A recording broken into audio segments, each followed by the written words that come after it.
Today I thought I would start a new reading vlog. It's my first reading vlog of 2026 and I hope you're having a better start to the reading year than I've had because the first book that I finished in 2026 I rated 2 stars, and I'm not seeing this as a bad omen because technically I started this book at the end of December and then I just finished it in the first few days of the month, but it's made me think about what I want my reading to look like for the rest of January. I haven't set a January TBR. I'm going to be entirely mood reading and I want to find a 5 stars. I read one of my favourite books of the year in January last year and I want to try and replicate that without putting too much pressure on myself because, you know, sometimes we just go through these phases with our reading, but I am currently in the middle of a book that I'm much more excited about. Let's actually start by talking about the book that I gave 2 stars. So I can't remember the author's name. It's Don't Swipe Right by L.M. Chilton.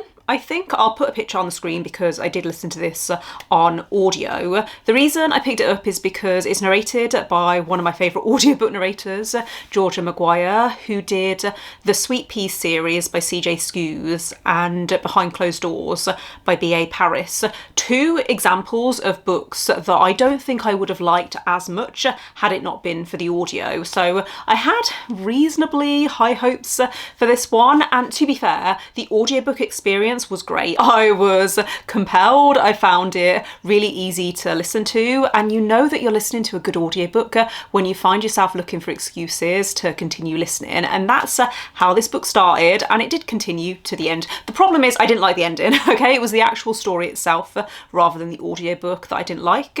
It follows a woman called Gwen who went through a breakup a few months ago and she's put herself back out there. She's got back on the dating apps, one dating app in particular she's been using. At the start of the book, she learns that someone seems to be killing the guys that she's been on dates with, and I really liked the way that this was structured initially.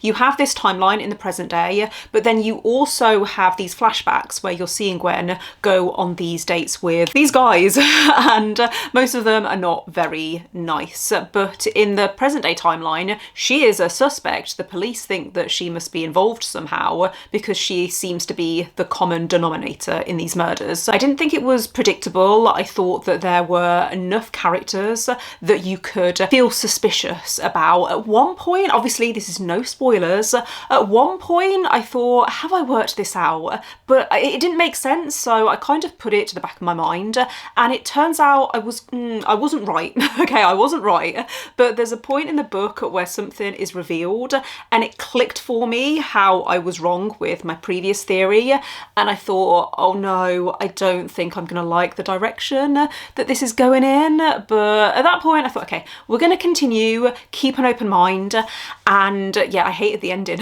So that's why I gave it 2 stars, which is a shame. I don't know whether I would read anything else by this author, but I would listen to other audiobooks by Georgia Maguire because, like I said, one of my favourite audiobook narrators. Thankfully, I'm having a bit more luck with the audiobook that I'm currently listening to, which is Deep Cuts by Holly Brinkley, I think is the author's name. For some reason this year I've been really struggling to remember author names, but I'll put again a picture on the screen so you can see this. Have I said this already? I'm about halfway through and I'm liking it a lot. I don't know whether it's quite giving me 5-star feelings, but it's reminding me of how I felt when I read Cleopatra and Frankenstein by Coco Mellors and Tomorrow and Tomorrow and Tomorrow by Gabrielle Zevin. I think if you like that type of book where it's very much focused on character relationships and the drama, complicated characters who are maybe not the easiest to like, but there's layers there and there's nuances, I think this could be a book for you. So in this we are following a main character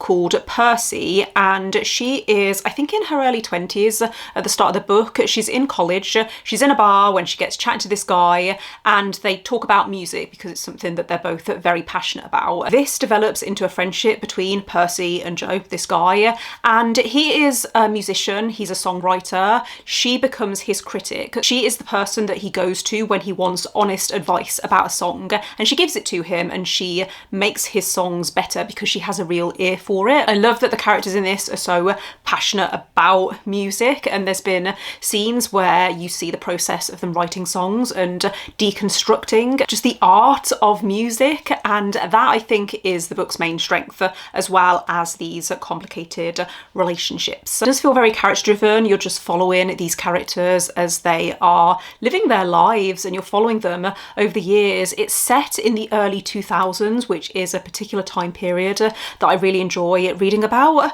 So like I said, going well, feeling like a 4 stars, but I have enjoyed it more the further that I've got into it. So if I continue on this upwards trajectory, then I think this has potential to maybe be a 5 stars.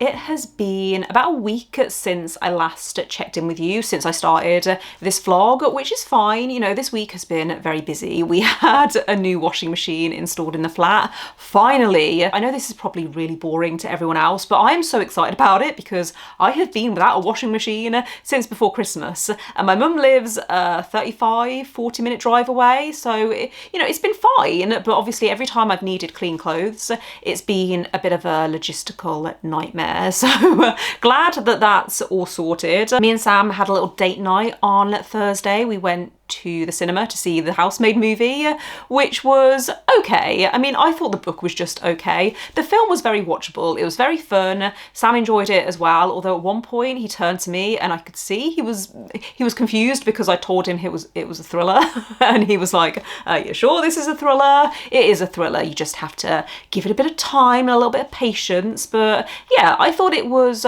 okay. I don't think I would watch it again, but it was a fun movie. In fact, I think I laughed at parts that I probably wasn't meant to laugh at. But that was a really nice evening. We don't tend to go out that much in the week, and Sam is still, he's not technically on crutches, he still has to use them every so often, but he's got his leg is still in a boot because of injuring himself before Christmas. So it was nice to get out of the house. He's actually at the cinema right now and I need to pop out and pick him up in about 15 minutes. But before then, I wanted to bring you my final thoughts on Deep Cuts because I finished this a few days ago and I liked it. I'm going to give it a solid 4 stars. I don't think it's going to be a book for everyone, and I didn't love the ending, which is a shame. This felt like a coming of age story, except the main character was in her 20s. And I think where I struggled a little bit is it felt like she didn't go through much growth throughout the book. Like there were certain things that I found understandable when she was in her early 20s, but as we went through the years, I started to think, I wanted to see a bit more growth. And it was ironic actually because Percy comes across as a bit pretentious, and there was a part very near the beginning where she was thinking about some people that she used to work with. They were the kind of people that took themselves very seriously, and I was thinking, you are not very self-aware because that's exactly how you're coming across to me. Her passion for music felt quite intense at times, and I am not really into music that much now. However, I was very much into music as a teenager in the 2000s, and I liked that nostalgia. There was even a band that was mentioned, Interpol, who I had not thought about in 20 years. I really enjoyed everything to do with that. However, I will say, because I'm from the UK and this book is set in the US and the main character is American, there were parts where I couldn't work out if the artists that were being talked about were actually real or whether they were made up for the book. I'm assuming that they were real. I just didn't recognise them because I didn't grow up in the US. Even though Percy did feel a bit frustrating at times, I liked how you also saw her vulnerability, and there's a particular element which I don't want to go too much into because of spoilers, but I think this book captured the early 2000s very well in terms of the misogyny and the everyday sexism that women went through. It's not just a book about music, is what I'm trying to say. And another of my critiques actually is there was a side character who I quite liked in the beginning. However, as we got further into the book, felt like they existed simply to every so often show up and make comments about the political situation of the time. I felt like that character deserved more development than that, and it felt a bit clunky and awkward. But I have heard that this is being turned into a movie, which I got that feeling that this was maybe a book that was written with the intention that it would be adapted. And don't get me wrong, I think it's going to make a great adaptation. There were scenes that I thought, okay, if I were watching this, then that would be very emotionally impactful. And I think the audiobook narrator did do a very good job of bringing the emotion and the drama, but also I felt like sometimes we were moving a bit too quickly with developments of the relationship, is the best way that I can think to describe it. I was getting whiplash sometimes because characters were changing their minds on certain things, and yeah, I think that that would maybe translate better on screen. Like I said, I really enjoyed it and I'm glad that I read it. So 4 stars, and I think I have now decided the book that I want to pick up next. I'm going to read the next Wayfarer's book, the last Wayfarer's book that I need to read, which I think is called The Galaxy and the Ground Within. I'm just going to double check. Yes, The Galaxy and the Ground Within. I've already got this on my Kindle. It's ready to go. I'm going to start it this evening, and I'm very excited because I have loved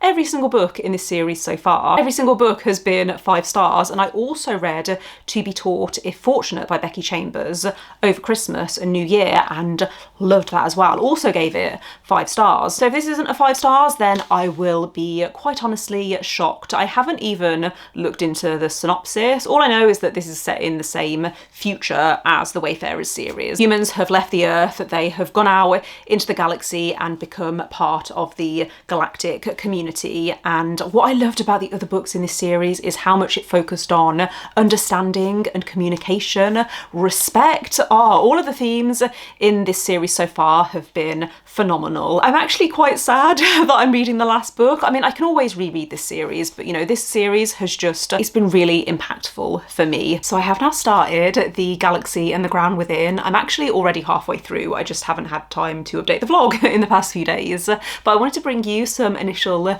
thoughts and feelings, and I am really enjoying this so far. Becky Chambers never misses, so I shouldn't be surprised. I'm not surprised that I'm enjoying this. If I didn't make it clear before, by the way, this is a series of, okay, there's 4 books, but each book has its own self-contained plot. So I can tell you the plot for this and it's not going to spoil anything for the previous books. I would still recommend reading in order because in each book it focuses on a different area of the galaxy or a different species within this galaxy. Especially the first book, I feel like that does a lot to ground you in the world, which is basically, I mean, it's not our world, but it's way, way, way in the future when humans, I've already explained this, so I don't feel like I need to explain it again, but the plot for this 4th book, essentially we're focused on this one planet that is described as being a bit useless. Its main use, its main purpose is it happens to be in a location where there's a lot of traffic coming through, so people tend to stop there on their way to go somewhere else. And we're following several characters, but one of the first characters we're introduced to, she owns a spaceport on this planet, and she has 3 guests that are there when something happens. I don't know how much detail to go into. There's an event that happens which means these guests are stranded on this planet and they're all in this bubble together and they're just waiting to hear that they can fly off again. So it's about them getting to know each other, and what makes things interesting is that there's one character who is part of a species that there seems to be a lot of misconceptions about. There's a lot of history there which is explained in the book, but it's about these characters getting to know each other, and they're, you know, just trying to survive for however long they're stuck on this planet until it's safe for them to move on. And I'm really liking it so far. It does have the least plot out of all of the books in the series, but I think if you've liked the previous books, there's no reason why you wouldn't enjoy this one, because it still has that charm and just that cozy feeling. And yeah, I'm really enjoying it. You can tell I've got a huge smile on my face. Yeah, I need to read everything that Becky Chambers has ever written. I did try the Monk and Robot series a few years ago. I think the first book is A Psalm for the Wild Bill. I tried it on audio and I listened to about an hour of it while I was out on a walk, and I realised I hadn't taken anything in. So I DNF'd it, but I don't really consider it a DNF because I wasn't really focusing on it. I think my mind was elsewhere. So I would really like to try that again, especially because I really enjoyed To Be Taught If Fortunate when I read that in between Christmas and New Year. I was really confused because on UK Amazon you can buy a box set that has the 4 Wayfarers books and also To Be Taught If Fortunate, so I assumed that that was part of the series, but it's not. It's a little novella, and I think when I was looking into it, some people were implying that maybe it's an official prequel and you could kind of view it that way, but yeah, to me it's not part of the series. I read it, my partner also read it, and he's never read any of the Wayfarers books and had no issue. I have also started a new audiobook that I wanted to tell you about. I don't know if I'm going to finish that book in this vlog, but I started listening to the audiobook for Cursed Daughters by Oyinkan Braithwaite. This is the same author who wrote My Sister the Serial Killer. That came out years ago now. I think it came out in 2018 or 2019. I know that I read it before I think I'd even discovered BookTube, and I remember really liking it. I bought it because of the cover and the title, but it was a very good dark literary fiction. I can't remember much about it because it has been so long since I read it, but I was really excited that this author has come out with something new. I think they might have written a few novellas in between, but I think this is their second novel, and I'm already about a third of the way through. I only started it earlier this week, and the audiobook is fantastic. There's different narrators voicing the different characters because you do have multiple perspectives. It's also quite a difficult book to explain, but I'm going to try my best. So in this we are following women who are part of this family. It's set in Nigeria, which I'm really enjoying. There's this one character who at the start of the book gives birth to a daughter, and her mom and aunt make comments about how much her daughter looks like her cousin, so the baby's aunt who passed away. She actually gives birth on the day of the funeral. So you do get chapters following the mom, the daughter and the cousin who passed away, but you follow her before she died.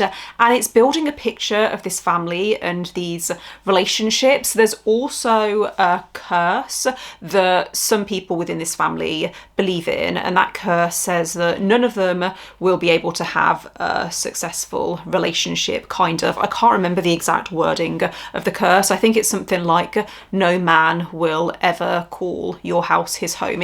I can't remember the phrasing, but like I said, the audiobook is really good. I was listening to it on the way to work yesterday, and I got to work and I didn't want to go to work because I wanted to carry on listening to the audiobook. But I am going to continue reading that probably over the next week or so. I don't know if I am going to finish it in this vlog, but I just wanted to tell you that I have started it and I'm liking it, and this could also be a 5 stars, but I am going to finish the vlog as soon as I finish a book that is 5 stars. That might be the one that I'm reading physically on my Kindle, or it could be the one that I'm listening to on audio. We will see, but I would like to try and finish The Galaxy and the Ground Within before the weekend because I have all of next week off work. Me and Sam booked a week off together, intending to go away, but then everything happened with his foot, so now we're just going to do stuff locally because he's still not very mobile at the moment. It has been raining all week and I am very aware that the lighting throughout this vlog has probably been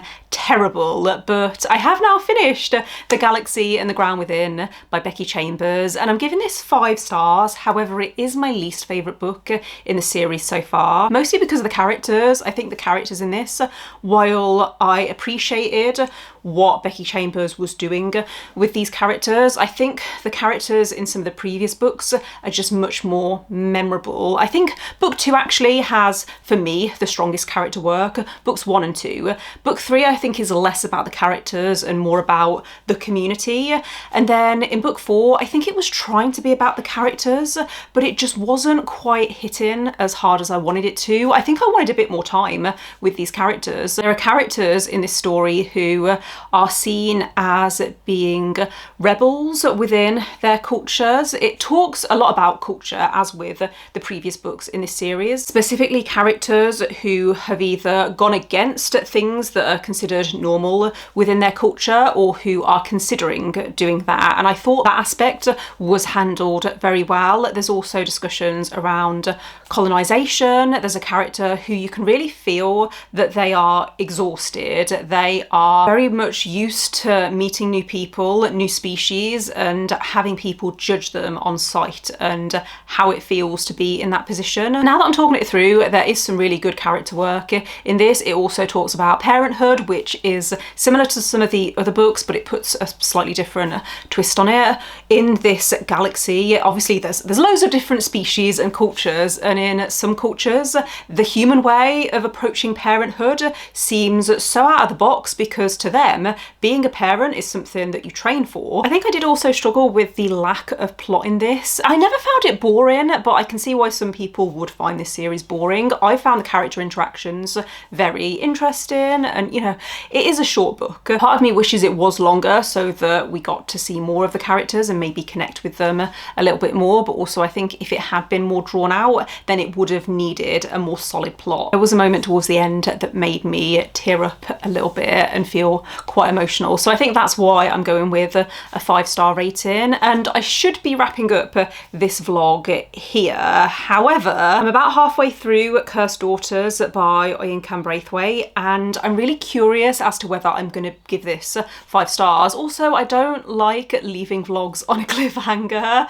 My intention with this vlog was to finish it when I found my first 5-star of the year, which I have now done. The Wayfarer series, one of my favourite series of all time. But part of me is also thinking maybe I should try and find a 5 stars that isn't part of a series that I already love. So I am going to let you know my final thoughts on Cursed Daughters when I finish it. I'm about, have I said this already? I'm halfway through, and it's one of those audiobooks that I can't stop listening to. I think there's something about the way that the narrator is bringing the dialogue to life. There's a lot of energy there and it's really captivating. We are mostly following this aunt, this character, this young woman who you know from the very start of the book has died, and it's her backstory of her in the 90s. There's something about it, something about the characters and just how interesting they are, how layered they are, the nuances, how they're approaching things, and how this curse over this family is influencing things, whether they maybe are realising it or not. I also like how throughout the story you get these little vignettes talking about the other women in this family from the past and how the curse maybe has impacted them. Obviously, as the reader, I don't know whether this is going to be magical realism and whether this curse actually exists, but maybe that's the point of the book. Interesting thing to think about, but like I said, I'm going to try and finish this in the next few days. I don't think I want to start a physical book this evening, so I might dig out my knitting project from last year and finally continue it, and then I can listen to my audiobook while I'm doing that. This is the project that I've been working on for over a year now. I'm fairly sure I started this towards the end of 2024. I'll have to have a look back at my vlogs because I'm fairly sure I've shown this in a vlog before. The reason that I stopped is because I was getting bored. It was a lot of knitting using this wool, which isn't the most exciting, but I'm almost there. I've just got another arm, another leg and another ear to go, and then I can move on to the clothing, which I think is going to be the most exciting part.